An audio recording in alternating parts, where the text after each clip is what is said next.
ketika ngobrol, tiba-tiba salah satu temennya si Danu ini tuh kayak ngelihat ke salah satu ujung di lorong rumah sakit ini. Dia ngelihat, dia coba jelasin, perlahan kepala buntung itu nyampirin mereka.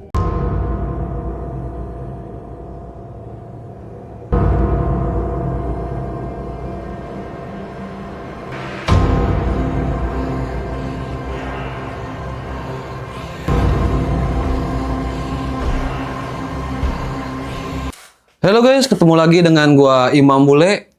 Buat kalian nih yang pecinta horor, terutama yang bener-bener kayak buat nemenin tidur gitu, buat dengerin cerita sebelum tidur. Kalian wajib banget nih untuk subscribe, tombol subscribe-nya di bawah, dan itu semua itu tuh gratis.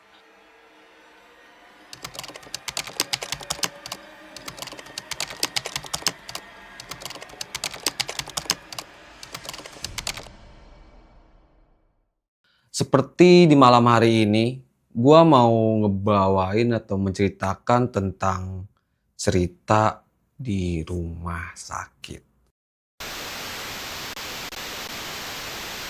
Rumah sakit merupakan tempat yang bener-bener tuh kayak penyembuhan doang. Rumah sakit juga tempat yang nggak semua cerita gampang dilupakan begitu saja. Terutama saat malam hari datang. Di mana setiap lorong, setiap sudut sudah sepi. Alat mesin sudah mulai terdengar samar. Bahkan sedikit bayangan pun membuat kita menjadi takut dan parno. Di malam hari ini gue mau sedikit menceritakan tentang kejadian di rumah sakit lah. Sekitar di tahun 2018 akhir menuju 2019. Ya ini tuh khususnya emang nggak ada niat untuk bekerja di rumah sakit awal mulanya. Karena kan bisa dibilang tuh baru lulus sekolah. Ya belum ada kerjaan yang bisa dibilang tuh yang memadai untuk kerja lagi gitu. Makanya kayak ada lowongan nih di salah satu rumah sakit, makanya diterima lah. Walaupun sebagai cleaning service. Ya mungkin sebagian orang pada tahu lah ya, rumah sakit itu identik dengan kejadian-kejadian yang sangat mengerikan gitu. Ada ruang mayat, ruang operasi, itu berkaitan dengan darah ataupun hal-hal yang menakutkan. Ini seperti cerita si Danu, kita sebut aja Danu. Danu ini di tahun itu tuh bisa dibilang tuh baru usia 16 tahun, baru lulus sekolah. Awal mulanya itu dia masih bisa dibilang tuh pengangguran lah. Sampai ada salah satu abang-abangan di tongkrongan dia, nawarin dia sebuah pekerjaan di salah satu rumah sakit. Karena dia belum bekerja, otomatis dia kayak coba menerima. Singkat cerita, dia sudah mengasih lamarannya lah ke abang-abangannya itu. Akhirnya dia dipanggil oleh atasan di rumah sakit. Akhirnya dia bekerja lah di rumah sakit itu. Dia seperti biasa, namanya orang baru bekerja mungkin di training lah, diperkenalkan dengan bermacam alat, dengan bermacam tempat yang ingin tempat dia bekerja nanti. Contohnya mungkin ruangan, contoh kita sebut aja ruangan belati, ruangan anggrek, ruang tunggu, toilet, ruang kremasi. Ruang kremasi ini dari namanya udah cukup mengerikan gitu kan. Yang bisa bilang tuh kayak mungkin untuk agama Chinese, mungkin terutama mungkin Buddhis atau Konghucu yang misalnya kayak pembakaran kayak gitu lah. Itu tuh dia ditempatkan di salah satu ruangan itu. Awal mulanya dia training, itu tuh berjalan lancar. Sampailah sebulan kerja. Awal mulanya dia shift malam, disinilah kisah horor dia dimulai. Yang pertama, dia seperti biasa, dia harus mengambil alat-alat pekerjaan dia. Dia mengambil janitor, sarung tangan, dan berbagai macam kelengkapan lainnya. Itu kan suka ada kayak mungkin bagian list. Misalnya di hari ini dia shift 3 pertama itu dari bawah dulu toilet, terus ke ruang tunggu, mungkin ada ruang spesifiknya yang lainnya. Awal mulanya dia ditempatin di toilet kamar mandi umum di lantai paling dasar. Dia seperti biasa giat bekerja, namanya orang baru kerja pertama kali dia semangat lah. Dia sambil kayak relax, nyantai, have fun ya kan. Terus ada kayak mungkin ada beberapa pengunjung yang menunggu temennya, keluarganya atau kerabatnya di rumah sakit itu silih berganti dia temuin. Seperti di toilet ini juga. Dia lagi membersihkan salah satu toilet. Setelah membersihkan sudah rapi, sudah wangi lah. Dia keluar dari dalam toilet itu, bertemu dengan salah satu pengunjung atau kerabat itu. Dia seperti biasa ramah. Dia senyum dan membiarkan si ini tuh masuk ke dalam toilet. Dia tanpa berpikir negatif, dia tetap berpikir jernih. Dia mengerjakan pekerjaannya yang bisa bilang tuh belum selesai di depan toilet situ. Dia melanjutkan pekerjaannya, menyapu, ngepel di depan toilet itu. Sekitar 30 sampai 1 jam, pekerjaan dia itu sudah mau selesai nih. Dia mau pindah tempat lagi. Tapi kok orang yang masuk ke dalam toilet ini tidak keluar-keluar. Danu pun kebingungan. Kok orang ini nggak keluar ya? Dia mau masuk ke dalam toilet, takut disalahartikan karena yang pengunjung itu seorang wanita. Tapi karena dia merasa tanggung jawab dia, takut ada terjadi apa-apa, takutnya malah dia yang disalahkan juga, dia coba memberanikan diri lah untuk masuk ke dalam toilet wanita tersebut. Akhirnya dia masuk, di depan kaca dekat wastafel itu tuh nggak ada siapa-siapa, kosong. Pintu toilet pun total ada 4 pintu pun semuanya tertutup. Dia memberanikan diri untuk mengetuk lah satu persatu pintu toilet tersebut. Sayangnya tidak ada jawaban. Akhirnya dia beranikan lah buka pintu toilet itu satu persatu. Dari pintu toilet pertama dia buka. Tidak ada apa-apa. Pintu toilet kedua dia buka. Sama, kosong. Tidak ada siapa-siapa juga. Danu pun semakin bingung. Tadi orang yang masuk ke kamar mandi ini tuh emang udah keluar. Apakah gua nggak sadar lagi di luar? Dia kayak coba berpikir jernih lagi. Oh, mungkin masih di dalam nih. Dia coba buka satu lagi. Yang ketiga, ternyata sama, masih kosong juga. Akhirnya di pintu yang terakhir nih. Dia ragu. Karena awal mulanya udah dia ketok kan, tidak ada jawaban. Sampai dia membuka satu persatu pintu pun sama. Kosong, tinggal satu pintu ini. Akhirnya dia coba buka pelan-pelan. Dan ternyata di dalam toilet itu pun sama, kosong.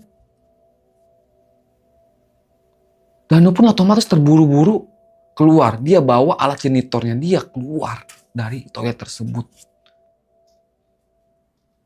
Dia sambil berjalan dia kayak berpikir, jalan cepet, dia ketakutan. Dia merasa dia menyapa pengunjung itu untuk masuk dalam toilet. Tapi kok pas dia cek satu persatu, tapi nggak ada siapa-siapa. Dia berjalan sambil mikirin mungkin ya, kok nggak ada siapa-siapa. Akhirnya dia bertemu lah dengan Pak Imron. Salah satu security yang berjaga malam lah saat shift si Danu ini tuh malam juga. Disapa lah Danu oleh Pak Imron.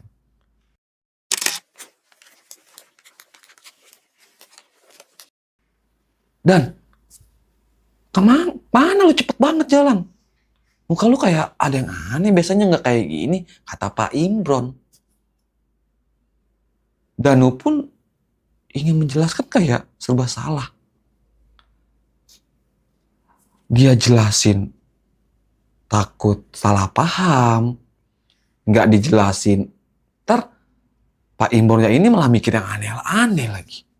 Dia kayak coba ngajak Pak Imron ini ngobrol berdua.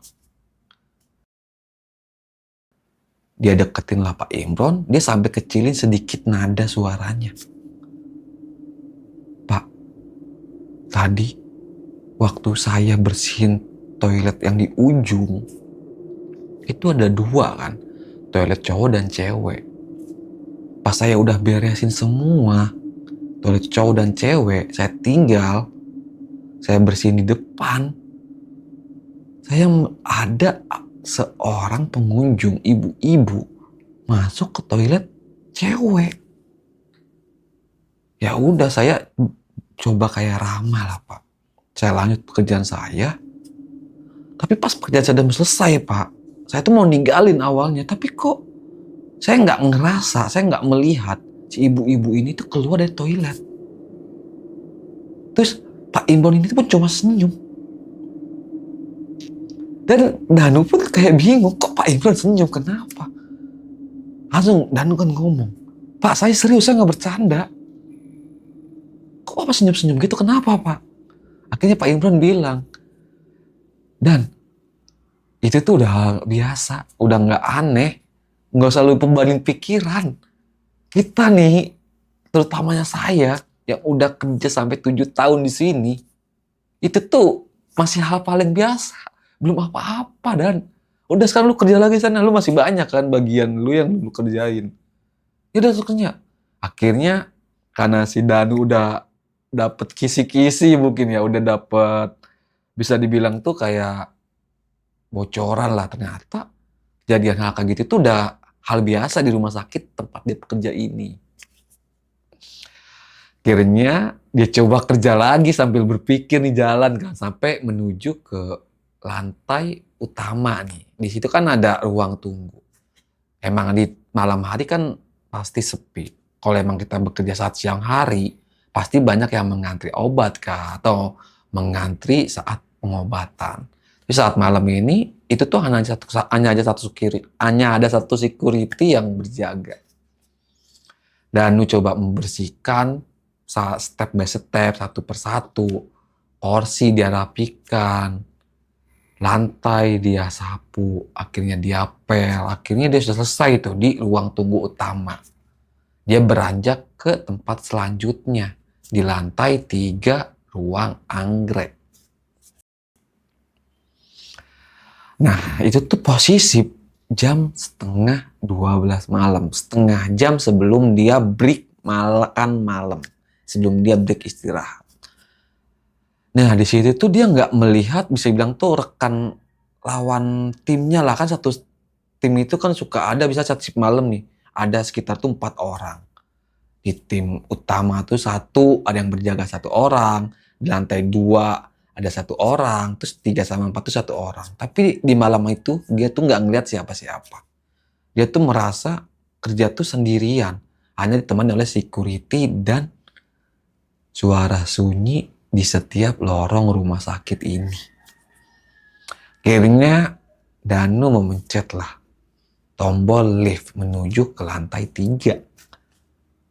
Dia pencet tombol lift, pintu lift terbuka, akhirnya dia masuk. Dia dorong janitornya dia tutup kembali pintu liftnya, akhirnya dia berjalanlah ke lantai 3. Ketika dia sampai di lantai 3, sama. Setiap sudut, setiap lorong, kosong. Tidak ada siapa-siapa. Lampu mulai redup, penerangan kurang. Danu yang awal mulanya setelah sebulan kerja di sana, tidak merasa ada gangguan, tidak ada rasa takut. Di malam hari ini, saat dia bekerja, mulailah ketakutan dia mulai muncul. Terutama setelah kejadian di toilet tadi. Ditambah lagi dengan cerita Pak Imron. Dia semakin ragu untuk ngerjain yang mana dulu nih. Gue mau jendela dulu kah? Mau ngebersihin lorong yang dekat tangga darurat kah? Atau ke ruang melati dulu? Dia tuh serba salah di malam hari itu tuh. Akhirnya dia karena emang bisa dibilang tuh setengah jam itu kan bisa dibilang tuh waktu yang cukup singkat. Dia memutuskan untuk membersihkan toilet lebih dulu. Karena bisa dibilang tuh kayak lebih kecil lah spotnya daripada lorong, ruang melati yang bisa dibilang itu satu ruangan yang mungkin full. Dia membersihkan atau mengambil bekas makanan, bekas minuman, atau ruangan yang sudah ditinggal pulang oleh si pengunjung atau yang sakit ini. Makanya dia membersihkan untuk toilet di lantai 3 dulu nih. Dia melangkah ke lantai dekat toilet yang di ujung. Dia terus melangkah, dia tarik jenitornya dia pelan-pelan. Dia kayak coba berpikir jernih lah. Mencoba asik kayak gimana ya, kayak gak ada apa-apa. Gue kerja, gue kayak gimana ya namanya sebuah tuntutan kan. Gue coba nyelesain lah pekerjaan ini. Karena ya itu kan baru cerita semata doang dari Pak Imron. Walaupun dia udah nemuin satu kejadian di ruang kamar mandi di bawah. Tapi dia coba beraniin. Akhirnya dia masuklah ke dalam toilet itu, ya namanya toilet di rumah sakit ya sekotor-kotornya ya nggak sekotor-kotornya rumah sakit kamar mandi di terminal gitu kan. Dia masih terawat atau terjaga. Dia cuma mau bersihin beberapa tempat aja, mungkin kayak mengambil sampah yang di tempat sampah dia ambilin, di trash baggin sama dia. Terus dia coba ngasih wangiin atau dia kayak coba membersihkan beberapa kloset yang ada di ruangan itu. Akhirnya singkat cerita, setelah dia membersihkan kamar mandi di lantai 3 ini tuh tidak ada gangguan apapun. Akhirnya tibalah di waktunya dia untuk beristirahat di shift malam ini. Akhirnya dia turun, dia balik lagi ke mes. Singkat cerita dia sudah sampai di mes tempat dia kumpul. Di situ ada 4 temannya yang bertugas di malam hari itu. Nah itu biasalah namanya sedang beristirahat. Mungkin mereka kayak bercerita. Terus salah satu temennya si Danu ini tuh bertanya lah ke si Danu. Namanya Irfan. Dia bertanya ke Danu, "Dan, gimana lu shift 3 nih? Tadi gue dengar cerita dari Pak Imron, dia ketawa-ketawa cerita sama gue. Katanya lu dikerjain ya kamar mandi bawah sono ya ujung ya." Kata si Irfan. Dan si Danu pun kayak gimana, dia ngerasa itu tuh bener kejadian nyata. Tapi orangnya tuh gak ada, jadi serba salah. Dia kayak mengiyakan. Ya mau gimana, kata si Danu kan. Akhirnya dia coba sharing lah ke temen ini kan. Karena dia udah sebulan kerja kan, bisa dibilang tuh udah deket lah gitu. Dia coba sharing karena kejadian pertama dia nanya, "Iya tadi gue ngerasain kejadian seperti itu. Lu pada pernah ngalamin kejadian kayak gue gak sih?" Kata si Danu. Terus si Irfan jawab, "Ya kejadian kayak gitu doang mah, Dan. Belum apa-apa. Banyak kejadian lainnya, ntar lu juga bakal tahu dengan sendirinya." Karena si Danu bisa dibilang penakut enggak, tapi ya namanya makhluk halus ya, dia kayak coba, bodo amat lah, apaan sih? Mencoba kayak memberani-beranikan diri. Akhirnya si Danu ketawa-ketawa bareng lah. Di situ nggak dianggap serius lah obrolan si Irfan ini. Akhirnya si Danu makan, dia merokok, ngobrol-ngobrol lagi. Akhirnya tibalah di waktu dia kerja lagi, itu posisi jam 1 malam. Dia harus balik lagi ke lantai 3. Karena pekerjaan dia ini tuh belum selesai di lantai 3 ini tuh. Ada beberapa ruangan, ruang tunggu contohnya, ruang melati, dan ruang yang menuju ke tangga darurat pun belum dia selesaikan tugasnya. Akhirnya si Danu coba bawa alat-alatnya lagi ke lantai 3. Dia persiapkan lagi tangannya nih pakai sarung tangan kan biar steril. Dia coba beranikan diri lah. Dia baca doa ya kan biar tidak ada gangguan apapun itu. Akhirnya Danu melangkahkan kakinya nih ke lantai 3. Dia pencet tombol lift. Ketika dia masuk, mulai itu nggak ada apa-apa.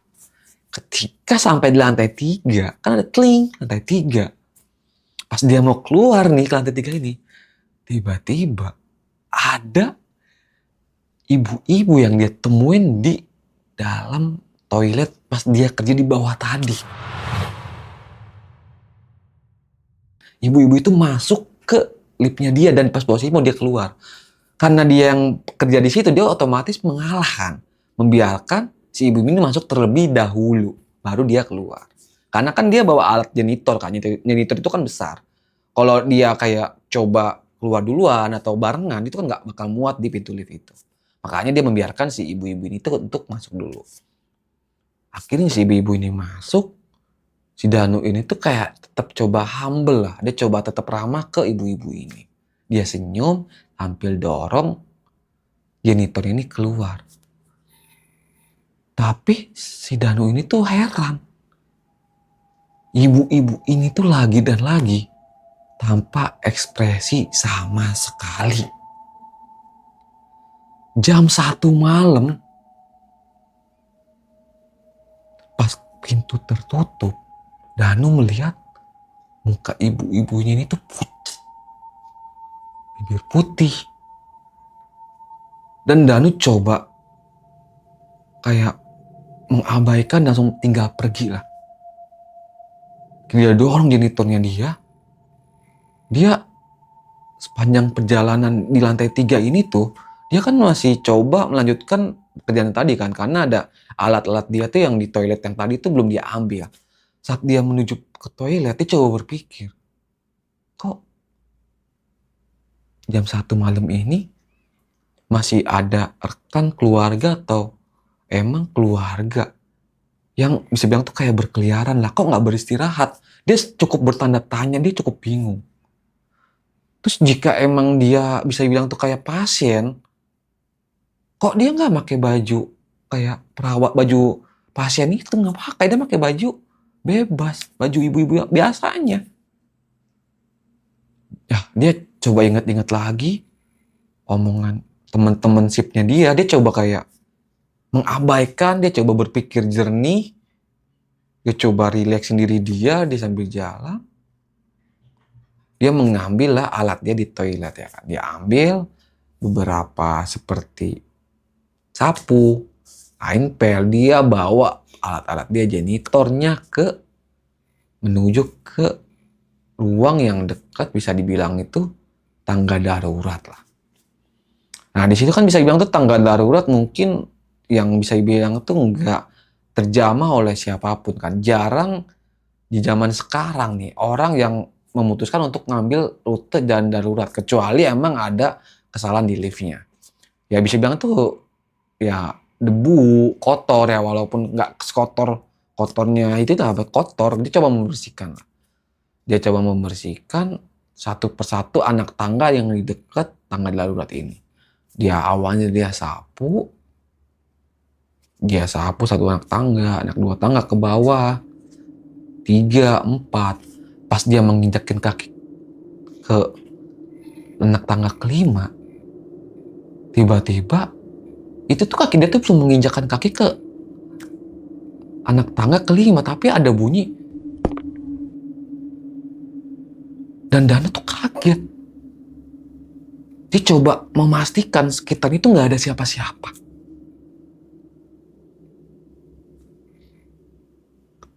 Akhirnya si Danu coba memberanikan diri ngelihat ke pinggir. Lihat ke pinggir, dia melihat bayangan itu berjalan ke arah dia. Akhirnya dia pikir, oh mungkin ada pasien atau keluarganya gitu tengah malam, nggak ngerti atau nggak ada siapa-siapa gitu, takut di lift kan. Dia coba berpikir jernih lah. Dia coba minggir dikit, takutnya dia mau lewat gitu, nggak enak mengganggu. Taunya pas mulai mendekat, si makhluk ini tuh yang si Danu lihat tuh, mukanya rata. Otomatis si Danu tuh langsung lari, ninggalin alat-alat dia di tangga darurat itu. Dia lari ke bawah ke lantai utama, bertemulah dengan salah satu security di situ. Sebut aja namanya Pak Aep.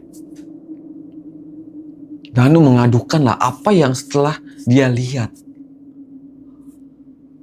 Pak, Danu dengan ketakutan ngadu ke security yang sedang berjaga di lobi utama. Pak, tadi saya di lantai 3 di ruang tunggu, saya coba membersihkan di ruang tunggu situ. Tapi pas saya beranjak ke tangga darurat, pas saya lagi bersihin, saya ngelihat makhluk yang mukanya rata, Pak. Dan lagi-lagi, si Danu ini tuh cuma disenyumin doang sama security. Security cuma jawab, yaudah ayo saya temenin, ambil lagi barang-barang kamu. Akhirnya si Danu mengambil lah barang-barang dia yang tertinggal di lantai 3 bersama security ini, bersama Pak Aep. Jadi mereka jalan sambil bercerita lah di dalam lift kan. Kata Pak Aep, udah lu kalau kerja itu gak usah aneh-aneh, gak usah mikirin yang macam-macam lah. Lu berpikir jernih aja, lu kayak coba biasa aja, gak usah jauh-jauh pikiran lu. Akhirnya Danu coba mengiyakan lah omongan Pak Aep ini. Akhirnya sampailah Danu dan Pak Aep di lantai 3. Akhirnya dia beranjak ke tangga darurat. Nah, si Danu bilang, tuh Pak, sapu saya masih di situ Pak. Saya tinggal tadi waktu saya nyambut, ada di situ makhluknya. Udah ambil sana, kata Pak Aep ke Danu. Yaudah tapi Bapak tungguin ya, kata si Danu ini. Ketika Danu ambil, ya kan, tiba-tiba pas Danu ambil nih, pas mau balik, dia udah beres nih ngambil nih, nyamperin lah ke Pak Aep ini. Akhirnya dia beresin lagi alat-alatnya dia ke janitor. Ya berjalan lah, ninggalin bisa bilang tuh kayak ruang, kayak tangga darurat ini. Akhirnya dia akan coba pergi lah. Pak Aep mutusin untuk bawa lagi ke lift. Dan si Danu ini tuh coba melanjutkan pekerjaannya. Akhirnya setelah singkat cerita, ini pekerjaan terakhirnya dia lah. Dia coba membersihkan di situ tuh ruang melati. Ruang melati ini tuh bisa bilang kayak ruang kayak menengah yang biasa aja gitu, yang bisa dibilang tuh kayak ruang rawat biasa, yang bisa dibilang tuh nggak ada kejadian aneh lah sebelumnya waktu si Danu kerja selama sebulan. Danu masuk ke ruang melati, itu tuh gelap karena emang posisi lagi kosong kan. Dicoba hidupin lampu, itu tiba-tiba dia tuh kayak merasa merinding, tapi dia inget lagi dia nggak boleh berpikir aneh-aneh. Dia coba nyantai, berpikir jernih, dia lakuinlah pekerjaan dia. Akhirnya setelah selesai pekerjaan dia di malam hari yang shift pertama nih, setelah 1 bulan itu selesai lah. Singkat cerita, dia tiba lah di keesokan harinya di shift 3 yang kedua di minggu yang bisa bilang tuh di bulan yang keduanya dia lah. Dia shift malam yang kedua kalinya. Akhirnya dia seperti biasa, dia datang ke rumah sakit, dia taruh tas dia di mes, dia kayak mungkin bisa dibilang tuh kayak ngobrol dulu lah dengan teman-teman, bisa bilang tuh kayak yang pertukaran shiftnya dia. Dia coba kayak mendekatkan diri, mungkin ada beberapa yang bisa bilang tuh belum dekat sama dia. Akhirnya perlahan satu persatu temen dia yang lawan shift pulang. Dia cuma sisa berempat lagi nih yang bertugas di malam hari itu. Akhirnya pembagian lah oleh leader. 1 disebutin, kamu bersihin di lantai 4 ya. Orang ke-1 nih, lantai 4 seluruhnya dan ruang koperasi. Yang kedua, pembagian lantai utama dan lantai 3. Nah, si Danu mungkin awal mulanya bersyukur tidak kebagian di tempat yang bisa bilang tuh kejadian yang dia alami kemarin malam. Di orang yang ketiga, kebagian di bisa bilang tuh kayak spesialis lah, kayak di beberapa ruangan spesialis di lantai paling atas. Tibalah di bagian Danu, bagian di ruang kremasi.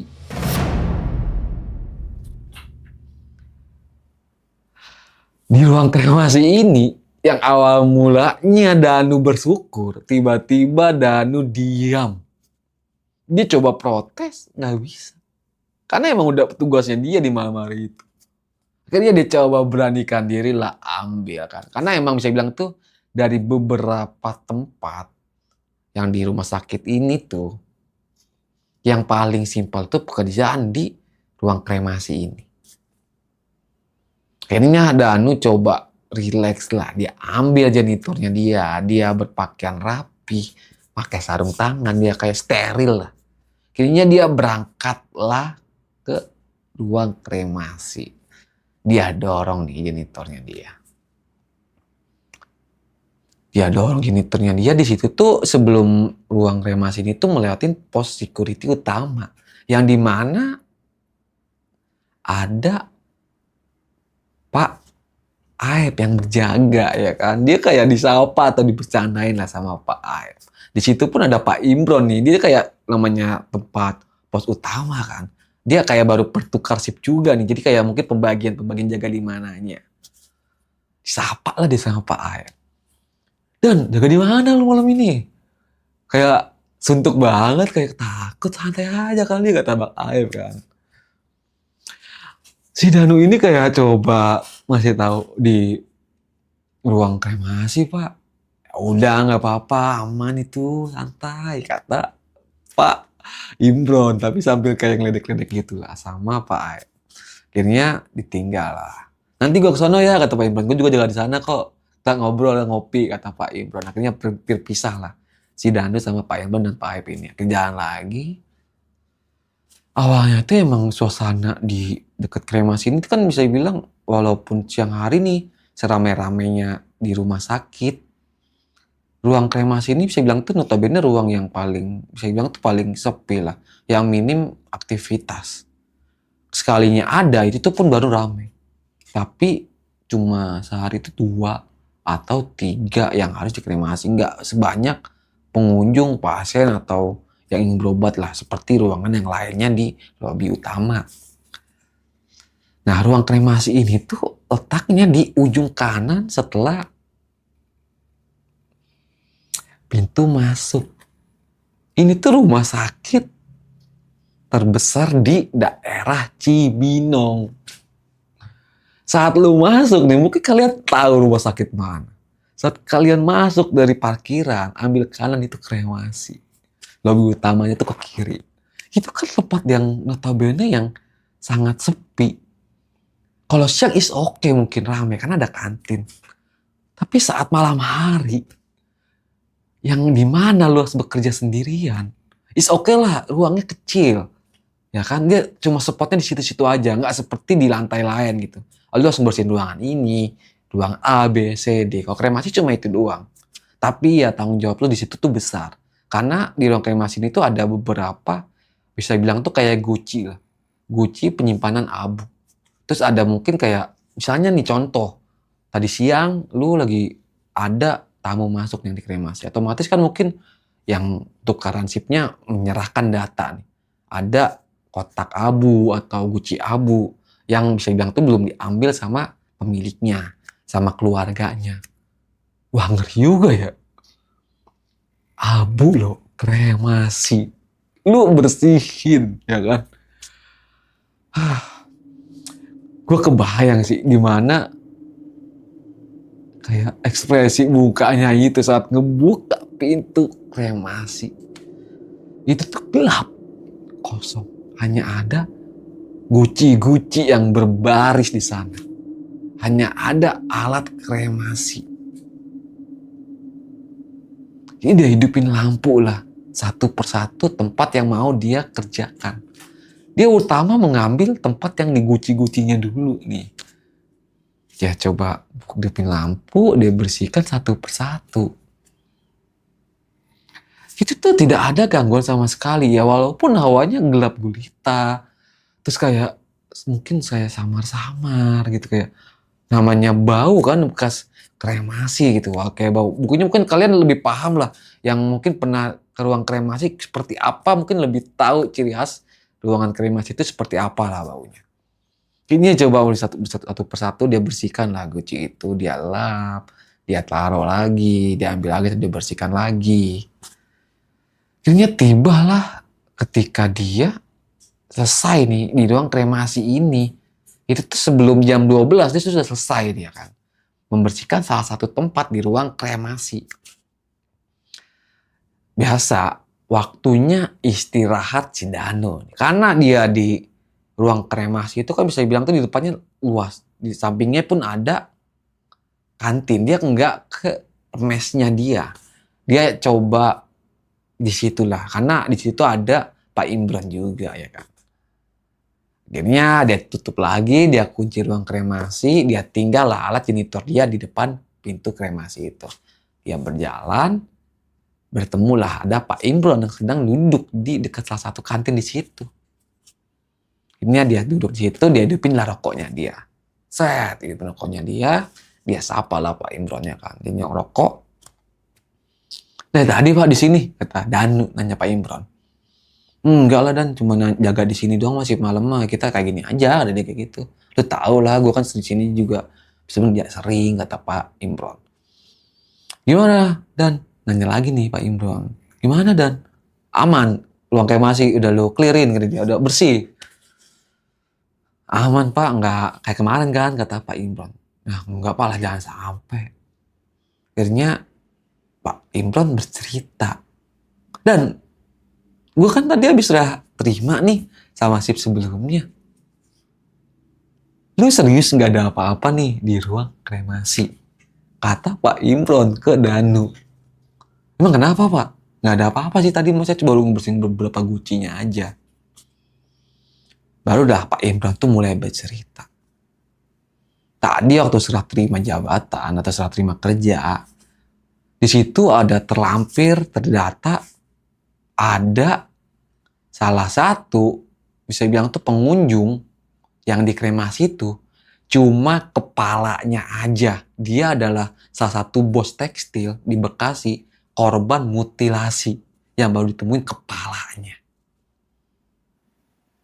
Lu nggak ngerasain suasana aneh gitu Dan tadi? Tadi ada kremasi kepala doang loh. Itu kayak mungkin saya bercanda, mungkin yang bercanda ngasih taunya, tapi Danu tuh kayak bercanda apa beneran nih? Pak yang serius Pak, kata Danu. Serius? Masa juga ngambil datanya nih di meja, kata dia gitu kan. Nggak usah Pak. Ada lah, lu hati-hati lu ya. Lu baca-baca lu, baik-baik, kata dia. Udah Pak, gak usah aneh-aneh. Akhirnya si Danu udah cerita sudah selesai nih jam waktu kerja. Danu balik lagi lah ke ruang kremasi ini.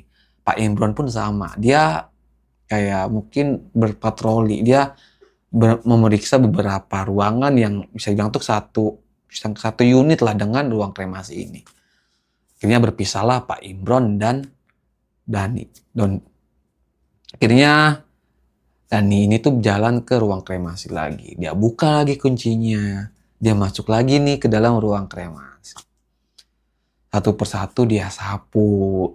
Dia kayak Warno sendiri kan. Dia mungkin pengen netralin, pengen rilekin, tapi nggak bisa. Itu terlalu mengganggu di kepalanya.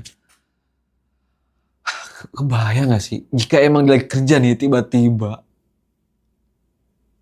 kepala yang saya bilangin Pak Imron tadi itu tiba-tiba muncul, ngegelinding di depannya, dia gimana? Dia selalu berpikir seperti itu. Itu tuh baru dia pikirin setelah dia selesai. Itu tibalah singkat cerita di jam 3. Hal yang dia pikirin kejadian sebenar-benarnya. Saat dia udah selesai nih, menyelesaikan beberapa pekerjaannya di ruang kremasi ini, dia kunci, dia tinggal buang beberapa sampah yang organik dan organik yang udah dia pisahin di kresek atau di trash bag. Dia keluar, dia duduk lah di salah satu meja. Di situ tuh bisa bilang tuh kayak meja ruang tunggu lah. Di situ tuh ada 2 temennya. Bisa bilang tuh mungkin sedang bergantian lah sedang kayak istirahat, karena kan malam kan nggak ada pekerjaan yang begitu berat. Akhirnya situ Dani coba istirahat dulu lah sama temen-temennya 2 orang di depan ruang kremasi. Saat ngobrol, ketawa ketiwi, bercanda-bercanda, ya kan, sambil kayak ngebahas beberapa pekerjaan udah selesai atau belum. Tiba-tiba dia tuh dari ujung tuh kan namanya lorong nih, gelap. Walaupun ada penerangan lampu pun samar-samar, namanya suasana kan campur kayak, mungkin kalian lebih tahu lah, di ujung sana tuh biasanya kayak jurang gitu. Mungkin ada beberapa kabut kayak bercampur dengan lampu kayak yang nggak begitu terang, samar. Menambah kehororan di malam itu. Ketika ngobrol, tiba-tiba salah satu temennya si Danu ini tuh kayak ngelihat ke salah satu ujung di lorong rumah sakit ini. Dia ngelihat, dia coba jelasin, perlahan kepala buntung itu nyamperin mereka. Mereka tuh panik, yang temen ini udah lari duluan, dia nggak ngasih tahu. Yang 2 orang ini tuh kayak coba, kok bingung kenapa si temennya ini kok pergi, tinggal lah berdua si Dani ini sama temennya. Akhirnya cobalah dia kayak, kenapa tuh ngomongin. Baru belum dijawab sama temennya, dia ngelihat ke arah sebelahnya dia. Tiba-tiba itu tuh udah ngedeket kepala yang gelinding ke arahnya. Akhirnya mereka kayak terpaku ngelihat perlahan kepala itu ngebalik dan senyum itu tuh ada taringnya. Otomatis mereka berdua tuh kayak coba lari ketakutan sekencang-kencangnya, ninggalin ruang kremasi ini. Ketika lari, bertemulah lagi dengan Pak Aep yang sedang berjaga di salah satu lobi itu. Nyamperin Pak Aep, coba ngasih tahu lah, Pak, tadi saya ngelihat kepala buntung di sana ada taringnya. Pak Aep yang awalnya bisa dibilang yang kata dia tuh udah biasa, nggak ada takut-takutnya, dia kayak coba panik, takut juga. Ayo mereka mau jangan bercanda. Ketika lagi pembahasan, coba ngasih tahu, menjelaskan lagi, kayak coba nyamperin lagi lah ke ruang kremasi ini. Tapi sebelum nyamperin ini, Pak Aep itu memanggil temennya.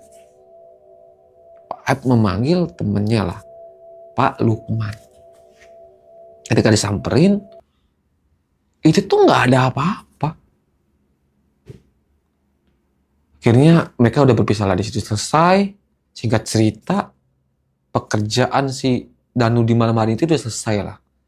Di malam kedua ini tuh udah selesai. Dia kayak syok, ditemukan dengan kejadian yang lebih parah dari malam sebelumnya. Tibalah keesokan harinya, hari ketiga seperti biasa lagi, pembagian wilayah lagi nih, pembagian tempat di mana lu bekerja. Kali ini si Danu kebagian di lantai utama dan lantai 2. Kini si Danu bekerja lagi lah seperti biasa. Dia coba ngeberesin di lobi utama dulu. Dia sapu, dia pel. Kini dia balik ke ruang tunggu utama. Seterusnya sampai selesai ke kamar mandi di lantai utama nih. Nah, ketika Dani ini mau masuk ke kamar mandi ini, tiba-tiba dia tuh ngelihat salah satu pipa nih yang deket toilet itu tuh kayak pecah, mungkin ada air yang keluar dari situ. Dia coba lihat pastiin dulu, ternyata benar pipa paralon itu pecah. Dia coba ambil alat, dia balik dulu ke mesnya dia ambil peralatan untuk membenerin lah si paralon ini. Saat dia benerin, dia benerin, itu tuh udah beres nih, dia pastiin lagi tuh udah nggak bocor. Baru pas dia mau bangun nih ngelangkah, tiba-tiba dia ngedenger suara langkah kaki yang diseret.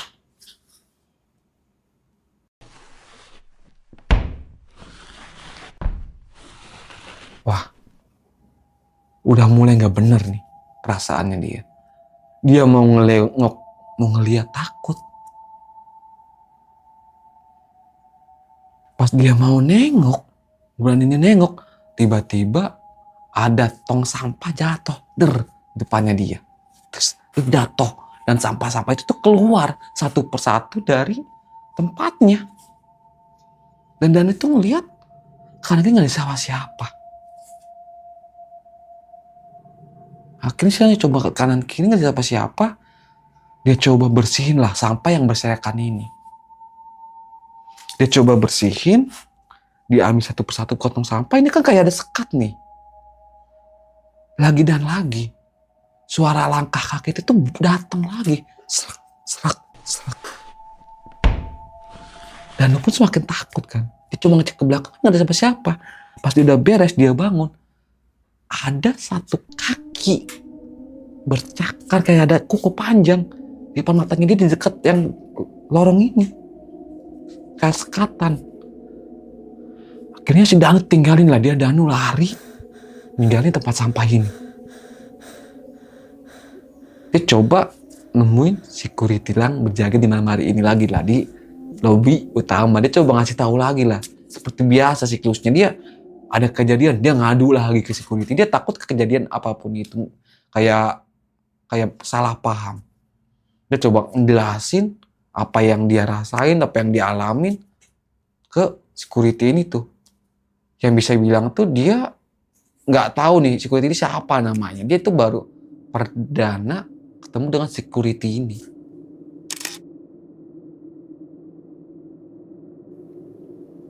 Ini dia nggak coba ngejelasin, tapi security ini tuh nggak ada jawaban sama sekali. Dia cuma, begitu-gitu doang. Karena si Danu ngerasa nggak dihiraukan lah. Akhirnya dia pergilah ninggalin security ini. Dia coba ke pos utama. Nemuin, bisa dibilang tuh security yang bisa sama dia lah. Pak Aep atau Pak Lukman. Dia coba nemuin, akhirnya sampailah di pos security utama. Dia menceritakan apa yang dia alami. Kasih tahu kalau dia di kamar mandi ngerasa ada yang aneh. Ketika beresin tuh kayak ngasih tahu lah, Pak, saya tadi bisa bersihin ini, tiba-tiba tong sampah jatuh. Pas saya beresin, saya ngeliat satu kaki di depan mata saya, lari. Karena Pak Aep bisa dibilang tuh udah tahu, udah lama di situ kan, udah paham dengan kejadian di rumah sakit ini tuh. Ininya kayak, yaudah, yuk, saya temenin, dia gitu.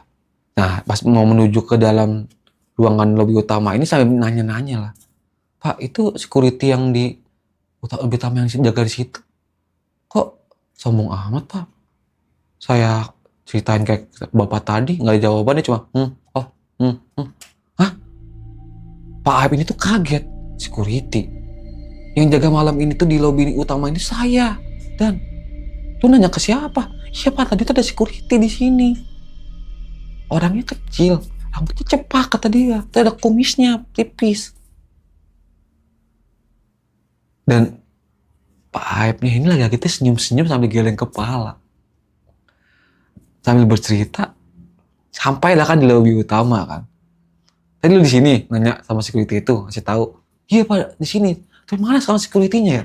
Sambil nyari-nyari kan kanan kiri kan, kayak berbagai macam sudut. Tapi nggak ketemu security ini tuh. Akhirnya, kamu mau tahu nggak, Dan? Security ini tuh sebenarnya emang pernah kerja di sini, tapi dia udah meninggal 3 bulan yang lalu kecelakaan. Dan dibawa ke rumah sakit ini juga. Saat itu banget kerja.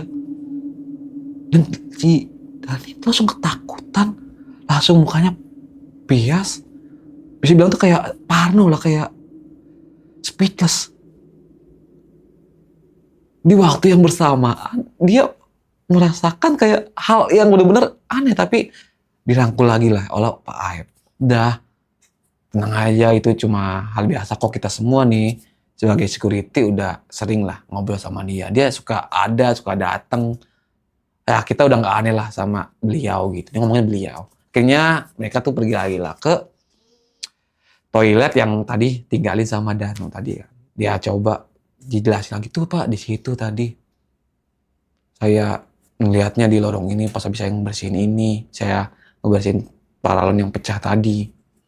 Ini sampah-sampahnya juga tutupnya belum saya tutupin lagi ke toilet nih Pak, ke tempat sampah nih kata Danu kan ke Pak Aep.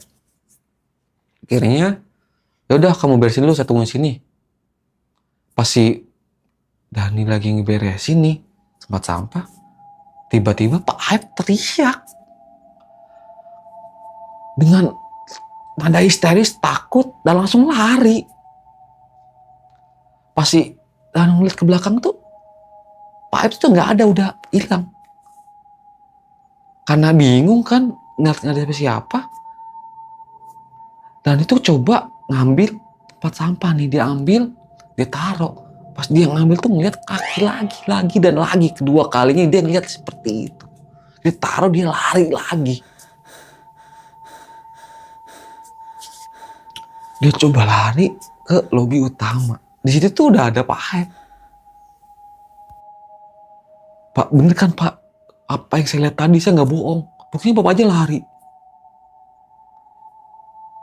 Iya, tapi itu nggak logis Mam, kata dia. Itu belum pernah saya lihat, makanya saya takut.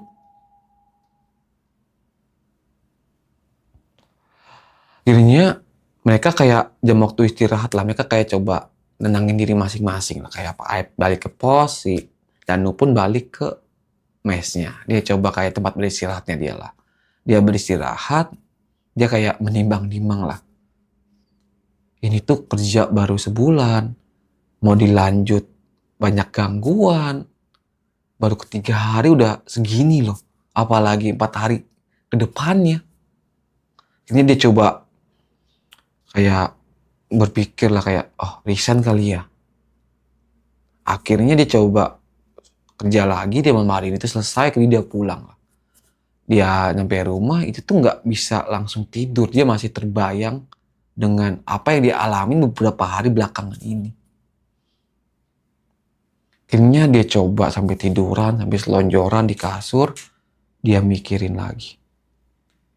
Kayak kerja berhenti. Akhirnya Danu ini tuh kayak mengambil keputusan untuk resign.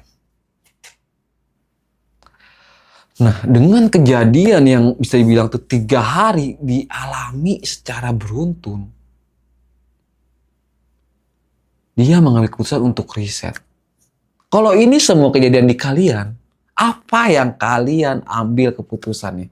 Kalian apakah ingin lanjut kerja di rumah sakit ini dengan mengabaikan berbagai macam masalah atau penampakan-penampakan yang bisa dibilang silih berganti menghantui kalian?